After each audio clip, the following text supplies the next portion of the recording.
টাঙ্গাইল এক মধুপুর ধনবাড়ী আসনের প্রাথমিকভাবে ঘোষিত মনোনয়ন বাতিলের দাবিতে বিক্ষোভ মিছিল করেছে মোহাম্মদ আলীর সমর্থকরা। পরে অনুষ্ঠিত সমাবেশে নেতাকর্মীরা মাঠের জনপ্রিয়তা ও জনসম্পৃক্ততার ভিত্তিতে পুনরায় জরিপ করে মোহাম্মদ আলীকে মনোনয়ন দেওয়ার জোর দাবি জানান। শনিবার সন্ধ্যায় টাঙ্গাইল ময়মনসিংহ সড়কের মোহাম্মদ আলীর স্থানীয় কার্যালয় থেকে বিক্ষোভ মিছিলটি শুরু হয়ে পৌর শহরের বিভিন্ন সড়ক প্রদক্ষিণ করে পুনরায় কার্যালয়ের সামনে এসে সমাবেশে রূপ নেয়।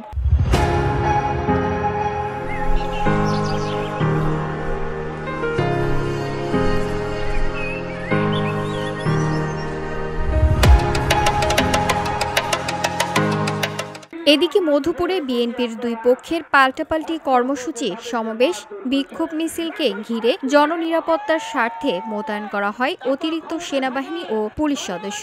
শনিবার বিকাল থেকেই মধুপুর আনারস চত্বরে নিরাপত্তা বাহিনীর বিপুল উপস্থিতি লক্ষ্য করা যায়, যাতে কোনো অপ্রীতিকর ঘটনা না ঘটে।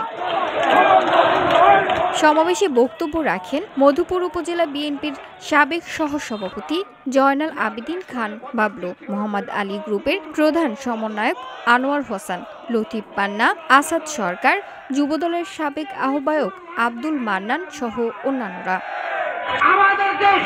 বক্তারা বলেন, বিএনপি থেকে যাকে প্রাথমিকভাবে মনোনয়ন দেওয়া হয়েছে ফকির মাহবুব আনাম স্বপনের বাড়ি এলাকায় নয়, স্থানীয় জনসম্পৃক্ততা না থাকায় তাকে মনোনয়ন দেওয়া অযৌক্তিক। তারা পুনরায় মাঠ জরিপ করে এলাকাবাসীর পছন্দ ও গ্রহণযোগ্যতার ভিত্তিতে মনোনয়ন চূড়ান্ত করতে কেন্দ্রীয় নেতাদের প্রতি আহ্বান জানান।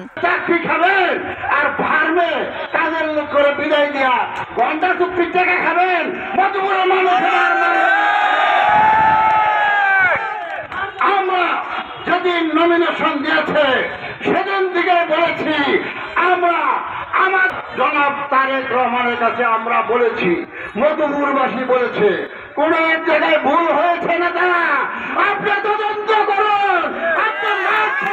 VOD Bangla news desk.